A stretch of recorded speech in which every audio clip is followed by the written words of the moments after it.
Hello, welcome to the Elevate Dataviz Show, episode 21. 21. Hey, Have we done everybody. 21 of these things? I think this is the right number. Wow. It's impressive. I'll have to do a fact check after, but I'm pretty sure it's 21. That's almost a day of the Elevate show.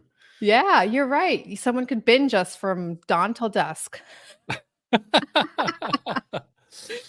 All right, we are here to explore current topics in data visualization, share our creative inspiration, and the tools and techniques that we're experimenting with as practicing information designers. Today, we're talking about our creative process, how we approach new projects, where we find inspiration, and what we do when we're stuck. I'm Ali Torbin, and we also have Duncan Gear, Will Chase, and Gabrielle Marit. And before we jump in, this show is supported by members of the Elevate Dataviz learning community who get the opportunity to watch and ask questions live. So if you would like to do that and level up your Dataviz skills in a really nice and supportive community, you can check out Elevate. So nice. I think we need a call back every time I say that. How nice. So nice. You can check out elevatedataviz.com. Okay. So we're talking about creativity today, and I thought we could start out by I can share some of my awful French and say, what do we do for our mise en place? Am I saying that? That's pretty good. Mise en place? Is that better? Mise en place. Mise en place. What things are we getting together and putting in place before we start a creative project? And this can be a personal project or a client project. And if you have something different, you can say what you do for each one. Gabby, I know that you have very specific things that you like doing. What are your mise en place for starting a project? What's my mise en place? Okay, it's hilarious that you can use this word because I don't think we will use it that way in French. I'll take it. You can see that I don't know what I'm talking about. I'll take it. I don't know. I mean, that's like when you're cooking, right? That's like when you're cooking. Like getting things in order and ready. Yeah. Before you start. Yes, but we use it in that context specific. Like I haven't heard people use it in like you use it for shows. Anyway, it doesn't matter. This is an example of Ali's creativity at work here. Exactly. I love it. From another category. And expanding it, and it made sense to me. So I love it. If you hear, I hope you don't hear too much noise in my background. I apologize. I have a coffee maker at home, and he's making noises. So let me know if you hear weird things. You're not talking about your husband, are you? I am. Okay, all right. Personal barista. The human. I have a personal barista. I get a coffee every morning. When you said a coffee maker, I thought you were talking about a machine or something. Oh, that too. I mean, we also have the machine, but somebody needs to use the machine, and that's not me. Yep. Okay. Anyway, back to the topic. Yes. So creativity. I do have a very specific process, but I'd like to get started, I think, on the daily practice of creativity, because I feel like even at Elevate here all the time, like, oh, I'm stuck, I can't be creative. And it usually means they're not creative in a specific project, like they're stuck on the project. But what they haven't realized is creativity is not, it's like a muscle. It's not really like even if you have a process, there's not like this is the magic button. If you do this, you'll get ideas. It's really more of a workout practice, at least to me. So there's a couple of things I did that I do personally when it comes to creativity for the daily practice, which is I track everything I like. So I use Pinterest. That's the tool.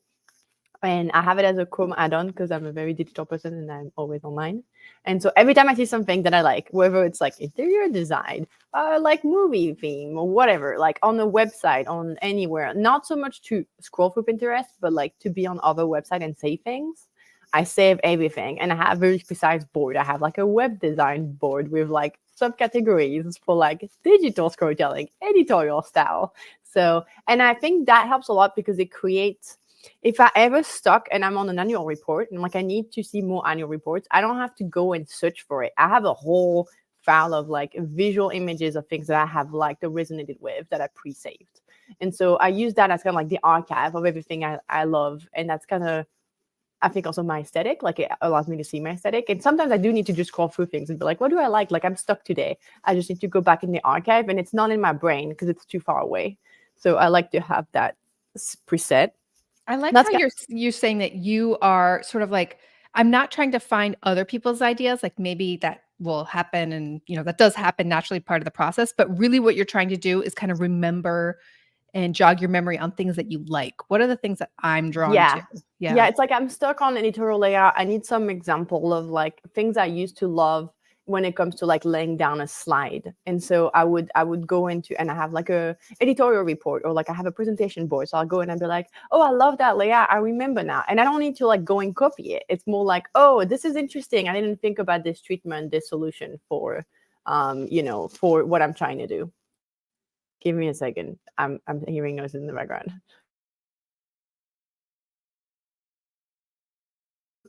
Sorry, he's gonna hate me. I'm asking my husband to turn it down.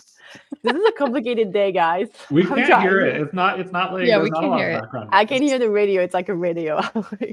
Put your headphones on. Your This is the headphones tough are life of living in a canceling. one-bedroom, you guys. You would never know, but so there's that. I think there's like the practice of doing it, and also what it does is it trains your eyes to get a better design. I think people think of becoming better and becoming more creative of like a practice, and it is, but really it's about like training your eyes to recognize better design and have like a wider range of inspiration to pull from. That's like a subconscious range. You don't have to think about it. You don't have to collect it. So I think that's like one of the things I do. A second thing I do that may be helpful is I change my default. When you open Chrome, you have default, and usually it's Google or whatever your default is. Mine is set to Muzli, Muzli, and it's a platform where they have a bunch of inspiration, and I love it because I open my Google and it shows me like the latest in design, architecture, and don't get me wrong, it's a distraction, but it also allows me to see a lot of stuff that I wouldn't see. Like it's a prompt every day to see things. And so I really can you like spell that. it again? Oh yeah, muz.ly. Got it. Okay, yeah, thanks. Muzli. Yeah. And you'll see, and it's also non-Dataviz. So it has everything. You can kind of like tidy up what you want to see. Like I let Behance on and websites and awards and things like that. But it kind of collects a lot of the inspiration websites that I love anyway. And it puts that into a nice format. So when I open my Chrome every day, there's like a new different like layout of like the latest. And that allows me to, it's a bit distracting sometimes. You open, you're like, oh, I'm going to go down this road of like, just enjoy the view. Yeah, but it allows me to have this like practice of every day I'm seeing new things always, which I think sometimes people forget. They do things where they look for inspiration because they have a specific project, and then they don't for like the next 6 months. And so that's part of the practice. And I don't want to take all the time. So I'll just stop there for like the fact that maybe creativity is also about having a daily practice and not so much about being creative in the moment. Can I ask a question, Gabby? Yes. How long have you been kind of assembling your archive? When did you kind of start building that big library of stuff that you look at? Years ago. Like, I think probably when I started looking at design. So that must have been 7 years ago. And so for people who, I mean, like myself, who don't have a huge library, how do you start that process? Today, you make a Pinterest account and then you start pinning things. Honestly, it's a daily thing. I think that's the thing. I think people think of it as like, I have to do this like 3-hour setup and look at things. It's not like that. It's really not. It's about, I think if you already have things that you have pre-saved, maybe you transfer it. And I'm saying Pinterest, maybe that's not Pinterest for you. Maybe you download PNGs on your computer. Like this, that's the way I use it because it's the way that I work the best with how I interact with visuals. I also load my photos in. Sometimes I take a lot of photos with my phone of like street art and things like that, and I load it in Pinterest as an archive. Those are private boards because the artist didn't ask to be published on Pinterest, so I keep those private, so only me can see them. But you can definitely, it's a practice of like collectioning, and I think it's like start today. Maybe you do have a folder already, maybe you don't, and you can start. And I think it's really, it has to become a habit. So maybe I wonder if there's a place here of like, take 30 minutes and go on your favorite creative platforms, whether it's Muzli, Behance, Instagram, and like 30 minutes per day for like the next 30 days, like a month, and do that every day and see how much you get out of it. Because I think also people might be surprised. They're like, I never realized I like this artist, or like, I never thought that could be inspirational for me.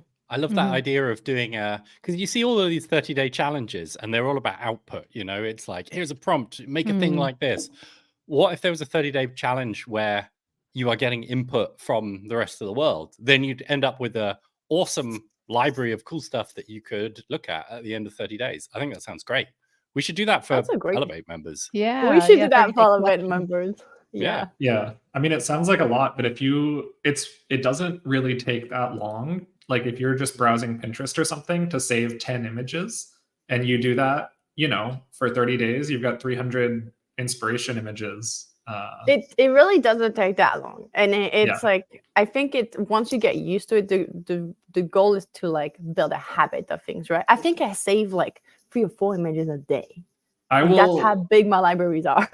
Yeah, I will jump in and say I do the same thing. So like I have a very similar process to Gabby that I think probably Gabby turned me on to Pinterest, and I started using it, and now I'm like use it for everything, like not just inspiration at work, like design for like my house, like architecture stuff, like clothing, like whatever whatever like thing you're interested in, cooking stuff, you can have all these things on Pinterest. And for me, it kind of replaced a lot of the like brain reward from scrolling social media, because I got off of a lot of social media, and I for various reasons realized like I don't want to spend all this time when I'm like bored sitting there eating my breakfast. I don't want to be like scrolling Twitter or Instagram. I'd rather be doing something like scrolling Pinterest. So that's what I do now. Like it gives me the same brain reward of just scrolling and like seeing new stuff pop up. But I think it's a less stressful and more productive in a lot of cases. It's interesting that you brought up I do it for my house. So Will and I are both big on interior. So obviously I have several boards for my house. But for even the outfits, because I have one for outfits, and the way I use it is it helps me to shop and it helps me to dress. So in the morning, I have, I don't have many clothes, but, sometimes I'm like, I don't know what to wear this morning. Like I'm in front of my big closet with so many clothes, and I'm like, I don't know what to wear. And then later on Pinterest, I'm like, oh, I remember I used to love that combination, and I can reproduce something like that. Like it's a shirt with a jeans. It's a homey sweater. And like that takes away half the effort that I would have to come up with my own ideas. I don't have to copy it because the tools I have are different. The clothes I have are different. The brief I have is different.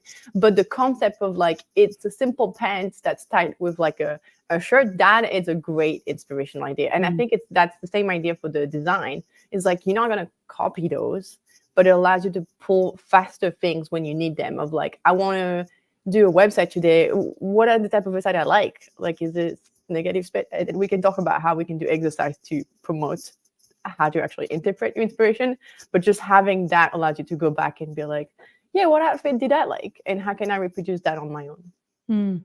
Yeah, and I will say it takes some practice. So like I know that I'll give an example. Like my husband asked me, like he wants to participate more in the house, the architecture, design stuff, but he often struggles with inspiration or like not knowing his style or what to do. So he's like, how do you do this? And I told him about Pinterest, and he struggled with it a lot because he was like, I don't understand how to use this platform. Like, I don't know what to search for. How do you find things that you like? I was like, okay, show me what you're doing. And he's like, well, I want to design my office, so I'll search office.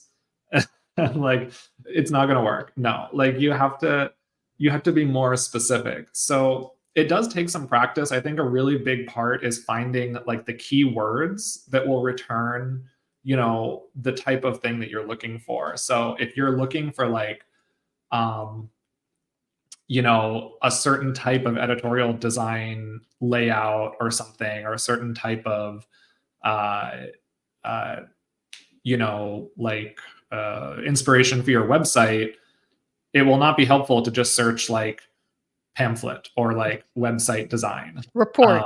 Like Dataviz design will not really be a very helpful search. But if you search for like, brutalist typographic website or something, like that is going to be more specific and is going to start to return things. And then what you do is like you scroll a little bit, and maybe it's not a lot of stuff you like, but you see like one image you like, you click on that, and then below that is going to be all the like related images. So you kind of get into this rabbit hole, and then sometimes you can see like what are the words they're using to describe this image, and that can help you refine your searches. Yeah, sometimes even just putting an office could work if you do that same thing where you just Yeah, scroll and pick the and office that you're like, "Oh yeah, I like that one," and then right. see what it suggests Yeah. after. And it's gonna say like funky retro You're like, "Oh, I like hippie retro." design, and then it'll be like, okay, those are the words I need to use, Mhm. I mean, my experience, I've used Pinterest a little bit here and there, mostly after urging from Gabby. And what you're kind of describing is actually one of the things that I see as a little bit of a weakness of the platform, which is that once you've put a few things on a board, it just shows you the same thing over and over and over and over again without, any kind of creativity. And I have to then go outside of Pinterest to then like inject some fresh energy into the whole thing. I tend to agree, and this is why I don't scroll through Pinterest so much. I think it's a great starter, but it does, especially if you hone in on a style, it will keep show you the same thing. Which is why I use today. I don't actually scroll through Pinterest much at all. I just use the Pinterest Chrome add-on to use it as an archive, and that allows me to add anything, any image for any website, pretty much. Like anything that's a JPEG can be put in. So that allows me to create boards that are a bit more customized to my liking. To your point, Duncan, that means that eventually you don't want to rely on Pinterest for inspiration. It's more of like the tool to archive thing. And thus the Muesli thing. For me, it's a way to track some of the like newspaper that cover more design trends and things like that, and collect the thing I like among those trends. So you do have to be, someone has to subscribe or have an access like Muesli that allow you to see more things that you would not automatically be, want to look at. Even on Instagram, like Instagram sends you the same thing over and over if you start honing on a style. So that's why I like to complement that. It's a good point of like, you do need to maybe be subscribed to a couple things or have like a tool like Muesli or a way to bring you inspiration that's outside of what you're comfortable with or already familiar with. I think this is a really interesting kind of discussion because we're sort of talking about the difference between human curation and algorithmic curation. And I think that they both have value. I mean, I think, Will, you outlined really well the value that algorithmic curation of Pinterest has. But of course, that needs to be primed from time to time with something that it isn't expecting. Otherwise, it will just sort of like end up in, creative cul-de-sacs. And you just sort of like keep going round and round and round. And all the French words. Yeah, cul-de-sac is a French word. I never even thought of it as one, but you're right. Yeah, so I'd be interested to sort of like ask all of you, like, to what extent do you balance up human recommendations and algorithmic recommendations in what you are exposing yourself to? I mean, human recommendations, do you mean like, I guess I mean like a cluster of things that a human has curated. So it's not like the algorithm, let's say on Instagram, a human has put those photos up, but the algorithm is deciding what you're going to see of those things. So I would call that algorithmic curation.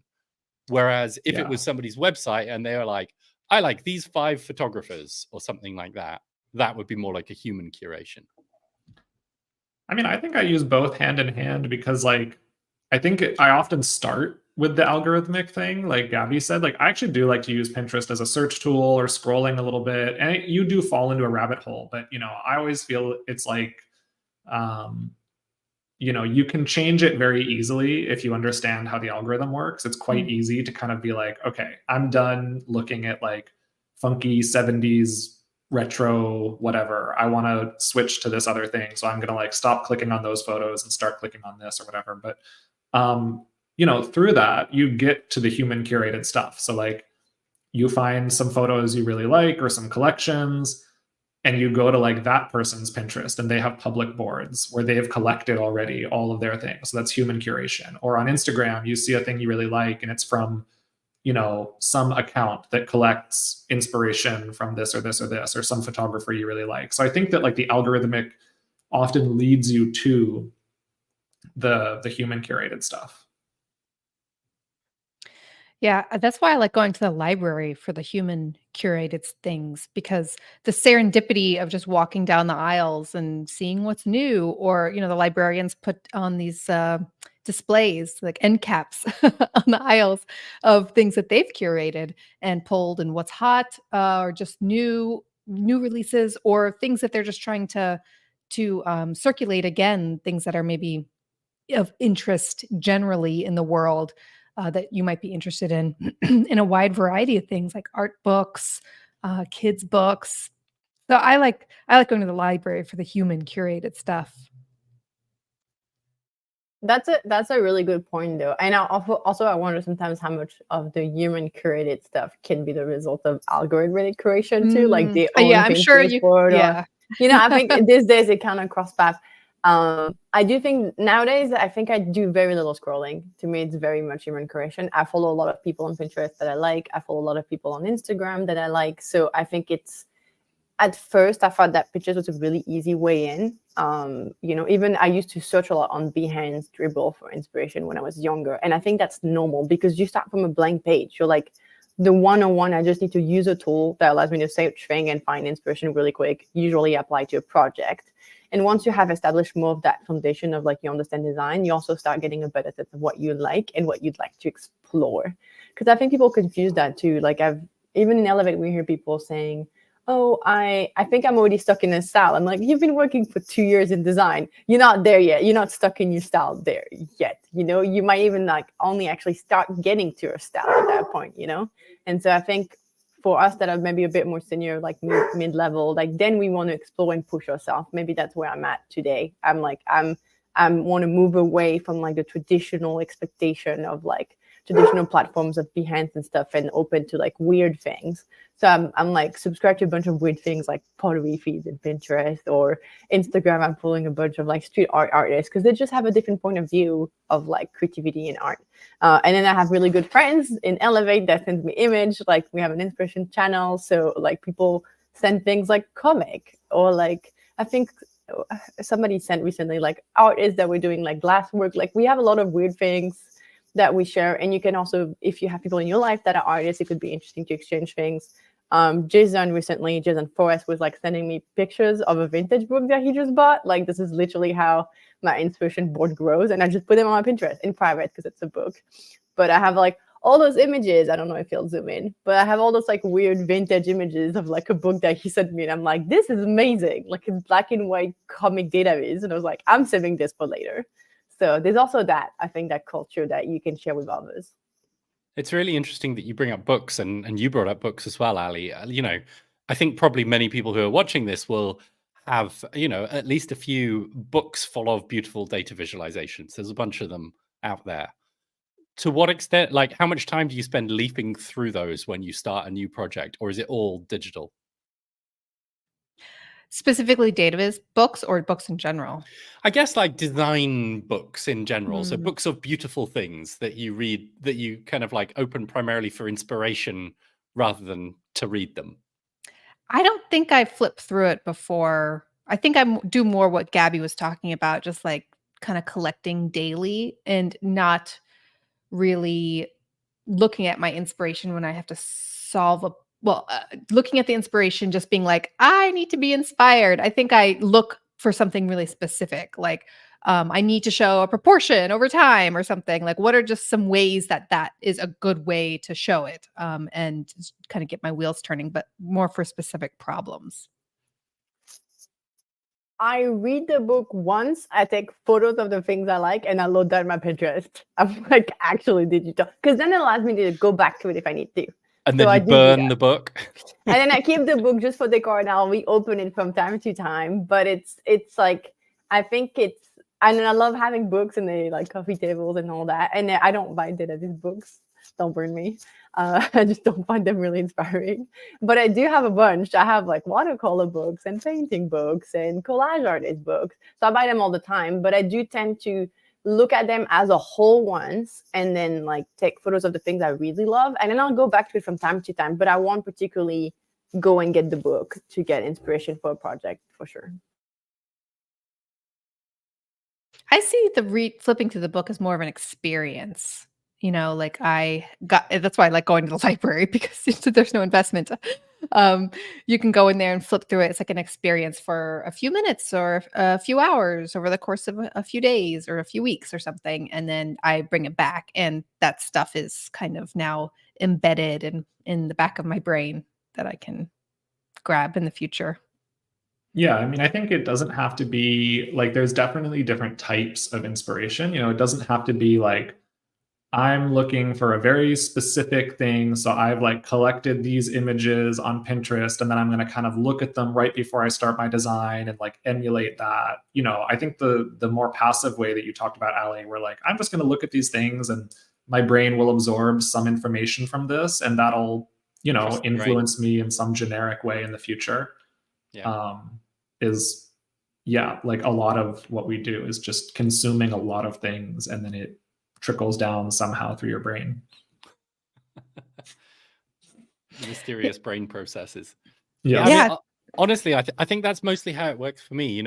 I've experimented a bit with Pinterest. I found it a little bit clunky. I found it difficult to use in the way that I wanted it to use, and I just never really went back to the things that I'd made. So it didn't work for me, I think. But what I do is I just sort of allow myself to follow my interest when there is something that catches that interest. I've learned how to recognize when something is exciting some part of my brain, and then just kind of like allowed my brain to indulge that for a little while, and then that has led me down all kinds of interesting rabbit holes. I think perhaps something that's maybe slightly different about my practice compared to perhaps yours, Gabby, is that mine is a little bit less visually oriented and a bit more kind of conceptual and textual in a lot of ways. And so I read a lot, and it's, there isn't really a kind of, I mean, I suppose there is kind of like Pinterest for text, it's like, I use an app called Readwise, I think it is, that, keeps highlights from articles. And, I have a thing that shows me 5 of those highlights every morning. And it's less kind of about like the wording in most cases, but it's more about like the ideas. And then getting exposed to those ideas every day, I find really useful and interesting. And it kind of like resurfaces the stuff that past Duncan has thought, future Duncan might find this useful, Yeah, I think I want to underscore you saying that you've honed the sense of when your like curiosity is sparked a little bit, because I think that is a skill, and you've got to like learn to listen to yourself. Like, oh, this is interesting me for some reason, and I'm allowed to go and pursue this for a minute, 10 minutes, an hour. Allowed is my lifetime. such an important word there. Yeah.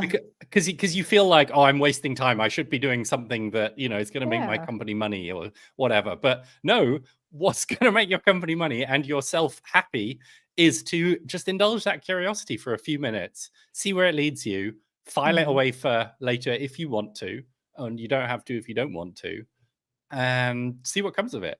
That'll be that's a useful way of spending time. No expectations, just. Yeah, I mean, I think you always do your best work generally when you're working on whatever is like most exciting to you at the moment. And I know I've said this before, I think, but you obviously sometimes for practical reasons can't just drop everything. But like, if you have the opportunity to do that, or even just to spend 10 minutes or an hour, like Ali said, that was one thing that Matt Daniels from The Pudding told me one time. He was like, I think I was asking something about this, like, oh, what should I do? Like, I have all these other projects going on that are like half finished. I mean, I need to finish them, but I just got excited about this other thing. Or how do you balance like which projects you decide to work on? And he's like, just work on whatever you are most excited on at the moment. And it doesn't matter if you finish it or, how far you get or the other responsibilities you have going on. If you can afford to just focus on whatever you're interested in, do that. Yeah, especially when it comes to personal projects. It's like, why are you going to torture yourself trying to finish something that you're not interested in anymore? Yeah, move on. It's okay. It's definitely the personal project thing. And I think for people that are working, if you are working at a job where like, or, on a client project or whatever, where you have things that you need to hit, like you can't just afford to stop working on this other thing because you need to finish this project for your, your team or something. I would advise everyone to try, like, attempt carving out some time in your week, like on a regular basis. Basically, like, you just schedule a meeting, but schedule like whatever you can afford to do, whether it's like a half day or just an hour here or something, or a whole day a week is amazing, to be like, this is my personal time to do whatever I need to, like things that come up. So that when those things happen, you can not feel guilty. You can be like, I'm doing this during my creative research, self-development hour. Enjoyment hour. Yeah. So that's my tip. It's also a really great point, actually, about also how you can get your creativity burnout. I think that happens to all of us, especially when you are like on a project that you've been there for a while. Whether it's a personal project when you don't get feedback, so it's really tough to find new ideas, or you're on a like project working with with your team or client, and then the client may be changing the orientation, and you're like, oh, I felt really stuck. Like they said no to like my greatest ideas, and I don't know what to do. Sometimes I actually have definitely had to learn that the hard way. Stepping away from the project and doing something else can be really helpful, because your brain processes creativity in a very different way. And I think Ali talks about it in her book about like rest, how important rest is. And to me, I get my best ideas when I'm not working. If I'm trying, it's not going to work out. So if I feel like I'm spending an hour moving components around in my web design file and it's not working, or trying Dataviz layout and nothing's working, I'm like, this is time to step out, and you'll continue tomorrow. And if I have to push back a timeline and be to a client like, I need 1 more days because it's not working, it's worth it, because I'd rather that than providing something I'm not happy with. And I've realized with time, and also to Duncan's point of like going to the rabbit hole, you just need to let your brain rest and take some time to make the connection that it needs to make. So for me, it might be going on a run. I do a lot of that. I go on a run at like 2 p.m. in the afternoon, 3 p.m., like in the middle of my day. Once I'm done with the meeting and I'm supposed to do design and I'm too tired, I'll go on a run and come back, and then I'm like more ready to do design. Or like I'll be like, you know what, I'm actually going to go scroll through Pinterest and Instagram for an hour or 40 minutes, because I just need my brain to like do his own thing. And that's usually when things click. I'll be like scrolling through something, usually running in LA somewhere on a hill, and I'll be like, wait, that's the idea I always wanted. I just couldn't find it while I was looking at the thing. So that idea of like pursuing other things can be actually helpful for the process of creativity. And this, by the way, is also why we Elevate strongly recommend that you don't invoice hourly, because that's not how creativity works. Yeah, more for execution-y tasks, not not for creative work. But I think one thing that you were hinting at, Gabby, that's really important is trusting yourself that you're going to find something, and that creativity doesn't equal productive time sitting in front of your computer moving things around. Those are often very different things. And trusting yourself that me taking this walk, me going on this run, me going down the rabbit hole of like looking through random books in the library, that is actually productive, creative time. And this is just how the brain thinks. And I will find something creative out of doing things like that. It might not be immediate, like you can't control when that's going to happen, but I have found time and time again that it does happen. So I trust myself that taking frequent breaks is kind of the key to being more creative. Can we dig into this a little more, actually? Because I think that for people who are just starting on their journey into this world, building up that creative confidence to be able to trust yourself is such a hard thing to do. Can we, I guess, like talk a little bit about what the things are in your career that have helped you most build that creative confidence, be that like intrinsic things that you've done, but also extrinsic things that other people have done? Definitely doing it, and eventually getting there. that helps. Will, were you going to say something?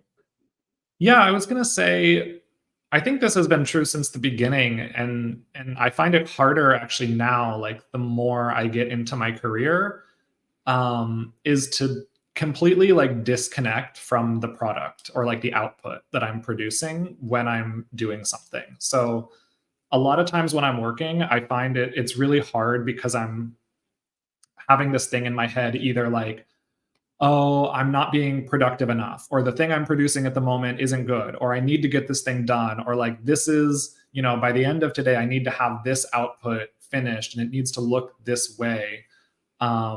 Expectations, right? Yeah, The the expectations. So high, building up higher and higher. Right. And so the most creative and the best work that I do is when I can completely give up on those and just say, I'm just doing this because I'm interested in it. And it's just an exercise that I'm doing. And, maybe it'll have an output, but it doesn't need to. If I spend the whole day, just messing around and researching this thing, or messing around learning this tool, and I don't come out with anything to show for it, that's fine.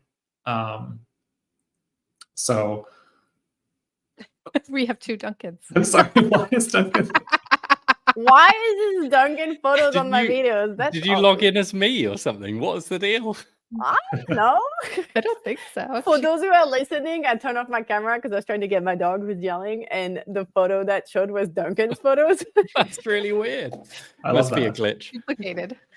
That's hilarious. Maybe I connected that as Elevate too, but I don't think so. Anyway. Maybe you should all set your profile pictures to my face. I'm Duncan too. Oh, see? We're all What's the Duncan deal? I'm today. not. Oh, Wait, no. Will's how not does me. Will get the special treatment? I'm special. But expectations, Will, I think Yes. that's a huge creativity killer for me too. Free Just like- yourself from the expectations. But Yeah. when you're on a client project, though, it's Mhm. I think those expectations are warranted. Yes. Yeah, And- that's true. And like someone's paying you, so you're like, oh shit, like I guess we're gonna have to make this explicit now. But Mhm, mhm. I think Um, this is when though like the process matters, like Mm. having a really set process. And I keep telling that to people because I think there's a lot of like I can tell you my process, but I also think it's important for everybody to decide on the step in advance. And you have to it's not that you trust your skill, is that you trust the process. If you go through the step, it will work out. And it's also how it works for the client. You tell them, I have done this process 6 times, and I can tell you an example. Recently, I'm working with a really large organization with 14,000 employees plus, and I'm doing the Dataviz guidelines for them. And there was a lot of like fear and trust issues on the client side. Like on the first meeting, I almost got insulted by one of the Dataviz person. They were really like worried of like, you're not going to do a good job. We know better. Like there was a lot of that happening. But I trust the process. So I don't take offense. And I know if I follow the step that I've built with time, which is like going through baby stepping the project instead of sending the guidelines like V1 after 3 weeks. It's like, no, we're going to do a color they're workshop. done. We're going to do like 6 interviews, like having those steps that are non-creative that allows you to step into your own process and be like, if I get those steps in, I know I will reach a result that I'm happy with and that the client's happy with, because sometimes they also need to go through those phases, whether it's seeing a sketch or seeing an intermediate version. I'm not always crazy about sketches. We talked about that. But I think sometimes it gives them ownership about the process too. Like they get to see the in-between phases and give their opinion at that stage. And it's not like a hardcore commitment of like, here is the vinyl and you have to just say yes. And then you have to go back. So I think building that process for yourself, and maybe we can talk about the different steps we all take, but building that process for yourself of how do you find creativity and how do you apply it is what makes it like a trust for me. It's not about my skill set. I actually trust that I don't know how to do things, but because of the process, I know I can figure it out on the way. Mm-hmm. Yeah. And I think what you're talking about is like a process is almost like guardrails. Like we need to have the requirements. We need to know what colors we're supposed to use. Like what's the art direction? You need to have some guidelines, because if it's just like, go ahead, be creative, we're expecting a lot. And it's like, okay, what direction am I supposed to go in? But if you have a process where you're like, okay, I'm going to put these guardrails around the project because we know that these are our requirements. Now I go through the sketching phase and then I get feedback and then I do this. So you have this process that allows you to put your most creative work into the specific spots where it's going to be the most useful for the client. Yeah, and it works at every level, I'm realizing, because I just mentored Vanessa Nguyen, who was like my mentor for my mentee from the DVS. And, she came out of like scientific medical illustration. So she has good illustration skills, but she has never done a Dataviz core delling in her life, like never. And she was like, I want to do this. And I was like, we went through the storytelling kind of like cursus workshop that we'll create for Elevate, like step by step. Step 1, do the outline. Step 2, write do the research. Step 3, look for inspiration. Step 4, do a mood board. Step 5, analyze the mood board. We literally did the step, and she was like, I don't know where this is going. Like, she's never done it. If she had tried to do the data storytelling from the get-go, she would have failed straight up. Not because she can't do it, because it's just overwhelming. Like, it feels so overwhelming. But we did the step-by-step, sticking to the week. And even for me as a mentor, I was like, I have to be patient and not push her to do more. Like, step-by-step. And then after 6 weeks, we were like, okay, now you're going to do the first header of the storytelling. And then you're going to do moment 1. And then you're going to do moment 2. And that took like 6 weeks. And I think it took us like 6 to 7 months to get to a final storytelling. And it's beautiful. And along the way, she got blocked sometimes, and she would take a step back, and then suddenly she was like, oh, this step completely unlocked something. She had like a revelation at one point, and I'm not going to spoil her project because she hasn't published it, but she had this like great metaphor. She was like, this is the best metaphor for the topic. And I was like, you got it all on your own. I did nothing. She was looking for inspiration for, I think, the kind of like the stylistic, and she was like, oh, I love this, and this works great as a metaphor even for the whole text, and the whole data story works for this. And I could not have given that to her. That came out of the process, and like accepting that you would do step by step. And the result of her work is like a really beautiful, professional, like storytelling data story. Like, it's as good as you would see, in my opinion, as good as you would see in the pudding. And maybe I'm cheating because I'm the mentor, but like, and I did nothing. I just moved her step by step. I didn't design. I didn't tell her the story. I just gave her the instruction, the baby step instruction for each step. Yeah. And I'm sure now that she has seen that she has a process that she can repeat, and she was able to find like the creative idea that she didn't have before, like it wasn't a predefined thing. And she's kind of taken a step towards building that confidence to be able to do it again and again. Yeah, I think it's important. That's part of, like, that's so important to the process, because besides the expectation, like it's sort of wrapped up in expectations, is the pressure of like, this is so big and daunting, how am I going to do this? That kills the creativity. And so to me, like, if I want to, like, I'm going to, trying to learn Blender, like 3D modeling, right? If I just say, I need to learn Blender, that's like impossible to do. But if you're just like, okay, I'm going to sit down this afternoon and do like this one tutorial, or like do this one thing. All I'm going to try to do is make some text and then have it do this animation or something, like, it's a skill that takes a long time to develop, but learning how to, what do they call it? Like eat the elephant or something, or like, breaking down the large project or the larger thing into smaller tasks is something that will inherently boost the creativity, because it makes everything seem more manageable. Maybe that would be this was a good time to transition into what are some things we do when we're stuck. So, Will, you mentioned about like kind of breaking things down into smaller pieces to focus on something specific. But what do you do when you're kind of, working on a creative project and it's just not working? What do you do? You stop. You stop and go do something else for a little bit. Like, I think what Gabby said about like, get up, go away from the computer, go, do whatever it is that relaxes you. Like, go for a run, go cook something. Like, sometimes when I'm feeling stressed or just feeling overwhelmed or stuck, I like to get up and go like do the dishes, clean the kitchen, and then cook something while I like listen to music. Because these are like very set tasks that are kind of semi-mindless, and I can do them, and then in the background, sort of your processors are going. And I think this also speaks to the need to not be working right at the deadline as well, because that, like, none of that works if you need to deliver it in 2 hours.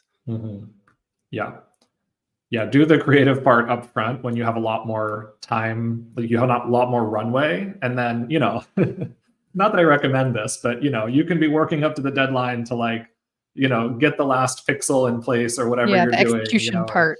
Yeah, you're copy editing your document or something, but the execution can happen later. But you can get people to help you on the execution, so that you can't, it's harder to delegate the creative parts or the main thing.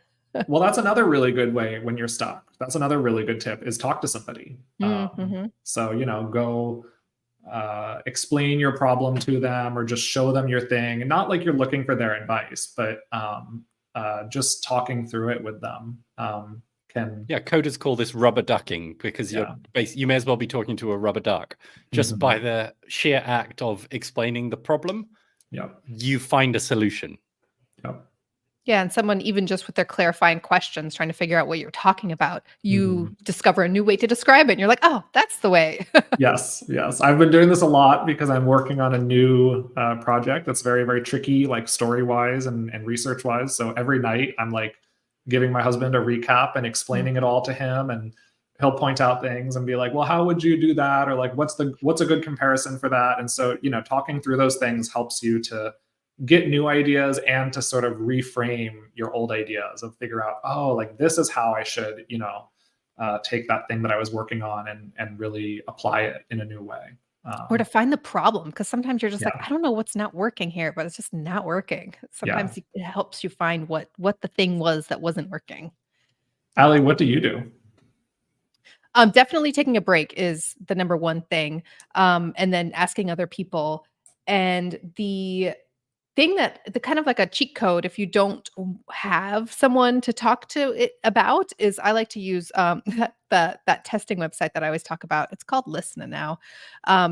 So just the fact that you have like a visual or maybe a sketch or something, and you're like, I don't know what's not working. You can put it up there and you can ask whatever questions. But I found that just asking like, what do you think this means? Or what do you think I'm trying to convey here? You get all sorts of weird answers. You can see like what's hitting, what's not hitting. But also there's like this strange thing that you guys have probably experienced too. Right when you hit send on something like this, you realize what the thing was. I don't know 100%. What kind of weird voodoo that is, but I know all the time. Yes, if I text it to someone or message someone, I send it out to the ether, I'll immediately know once I hit send, even they don't respond. I don't know what maybe it's that expectation thing. I get it all the time. I send a presentation to the client, or I'm presenting, and I have this like bulb moment when I'm presenting, and I'm like, that was the thing. That was the thing that I messed up on this. And I think it's maybe the expectation, like the moment you let it go because it's ready and you have to send it, that's when you suddenly, your brain can like, is free to work, I guess. Yeah, you're like seeing it with fresh eyes in a way. Somehow pressing send gives you the fresh eyes look.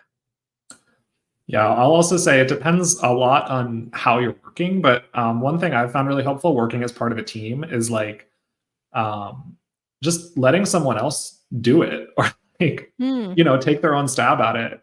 Like a lot of times I'll be working on a big project and I'm like, feeling again overwhelmed, or like this part, I just can't figure out how this particular component should look.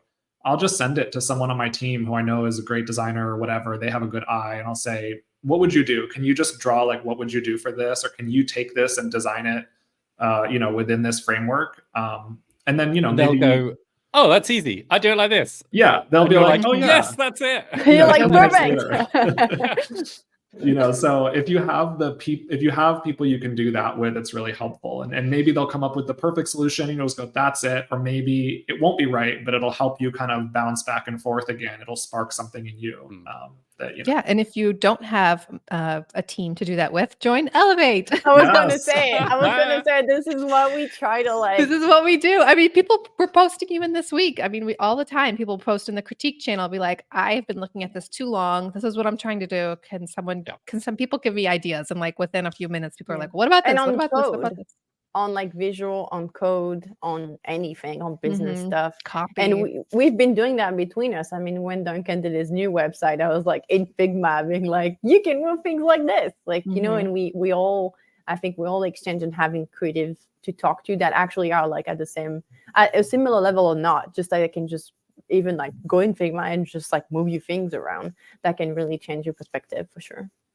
Oh, Ben had a good question. How do you determine how much time to allow yourself or your team for creative ideation or exploration on a project, since it can be hard to predict how quickly the right idea may come in planning? Yeah, that's a tough one. Can we talk about this new profile picture for Ben? Yeah, nice, Ben. Where's the Looking long good. hair? Looking Maybe this good. is old. Is this old? Maybe unless you got a Maybe. haircut, Ben. You'll have to update us. Ben in the hates chat. us right now. He really hates us. Hey, I think it's a great We're gonna picture. dodge your question and talk about your hair. I love this question though, because I think Mhm. it's really, so I mean, I think it's a great question because it shows that it's important to set a limit sometimes on what you're doing, because Yep. what I find is that the longer you give yourself, the more like you, if you give yourself infinite time, you will keep changing your mind. You'll keep coming up with a new idea. You'll keep thinking, oh, actually, I just realized I could do it this way. You know, that's never going to end, right? It's a never ending process of perfecting what you're doing. And so how much time you allow, I mean, a lot of times it just has to do with, you know, the timeline of the project. Like your client has told you, working backwards. right, we have 3 How long months is to this do this gonna project. execute? Mhm. And I think it's generally, again, it can be tricky sometimes, but it's generally easier to estimate like how much time will this take to code, to like illustrate, to visually design. And so then your whatever's left is the creativity time, you know? Can I chime in with some research? Yes, please do. And I don't remember exactly. I'll have to track back the paper, but there was research done about that. I think they took 2 groups. They took people and they separated them in 2 groups. I believe they made them do like maybe ideas of business, like business speech or something. I don't remember exactly what they were doing, but they were supposed to do a project. And for group A, they gave them, you can do 1 project in a month. You have a month to do a full project. It needs to be perfect. And the others, they had to do 1 project per day, something like that for a month. And what they found out is the people that had 1 project per day did first much more in general, of course, but the quality was better than the one that had a month to do it. And I think that shows the power of actually having a little less time than you'd think sometimes. There's also a difference between like the skill set, like the time you need to execute versus the time to get the idea. But I think sometimes, to your point, Will, there's research that shows that when you have a deadline, you actually will be more efficient and you'll be better and you'll take faster decisions on things. You're kind of like forced to do it. So I just thought that was interesting. I will try to find a research paper, but I know it exists and I know there's evidence of that. So to your point, I think it's more about like walking back from the deadline. And it's a good thing sometimes to like be like, even if you're doing on a personal project, you have to put a deadline. You're like, I have a week to do this phase. Maybe you'll come back because it's personal and you can be a little vague about it, but not spending 6 months. I'm in that phase right now when I'm making my new website. And it's been 6 months that I'm stuck on like 3 web design pages. And that's my fault because it's not urgent enough, even though it is. I didn't put myself enough urgency to finish it. Otherwise it would be done already because I can make a website in 2 days. So I know that's like because I don't have those boundaries around the project. Yeah. So I think actually I would say to decide on whatever. I think you have to set the like how long it's going to take to execute and then like take just a third of that or something. That's like exploration. And that's it. Like you don't get more time than that. And you see if you can come up and worst case scenario, if there's nothing out of it, then you can maybe like double the time. But I think set every time. And I think with experience, you know how long things are going to take you. You know that like creativity, like mood boarding is like 3 days versus 1 day. But it's good to train and there's different timeline. And sometimes executing too gets you thinking about new ideas. Like you start going down one route and you're like, oh no, it actually would be better this way. It's almost like partially stalling to give more ideas, but then also partially you start seeing what's not working and what would be a better solution maybe. I really like that kind of process of just sort of getting started a bit on the execution and then finding what problems you're running up against and then dropping it and then sort of going to the sort of like ideation and, interweaving those processes a bit more. It's not like, you do all of your creative thinking and then you completely turn off your creative brain and you just put yourself in pixel pushing mode. I don't think that really works for a lot of projects. You have to bounce back and forth between the writer and the editor modes. That's a really good point. And also it talks to how do you go back if you don't have a place where you had your inspiration. I think this is where for me having like a mood board, a stylescape or a board or something allows me to put a constraint on like that creative. I'm like, I'm going to make a mood board, or I'm going to make a stylescape.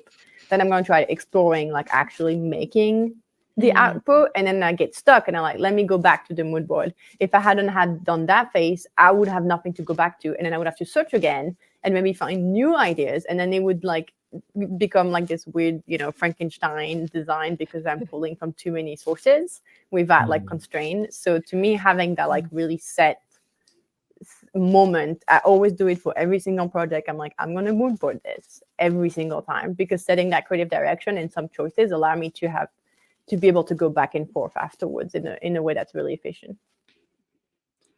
Yeah, I think framing it as less of like, oh, we're gonna go back and reinvent the creativity or like redo the inspiration process, and less of like, we're gonna do some brainstorming, but then like there will be significant time for, refinements as we go through, especially if you're working with a client. I think it can, you want to be clear that like you are professional, you're not just winging this and just going all over the place, and it doesn't want to feel like that for the client. You don't want to feel like the person I hired doesn't know what they're doing, they're just bouncing all over the place with these ideas and changing things constantly. But so framing it for them that like, we're starting with a good foundation, but that doesn't mean that it's set in stone. It's not, like we haven't poured the concrete yet.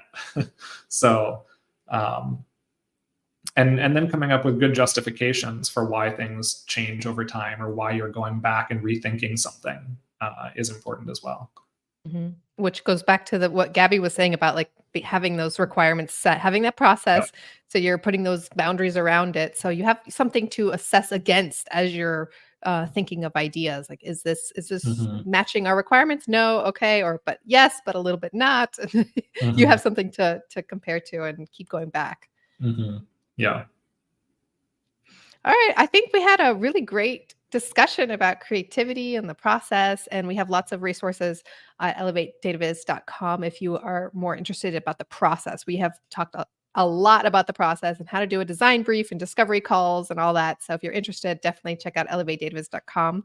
So thanks so much for joining us today. And if you have any follow-up questions specifically about this or anything else, you can join our lovely, so nice community at elevatedataviz.com. Bye. Bye. Bye, everyone.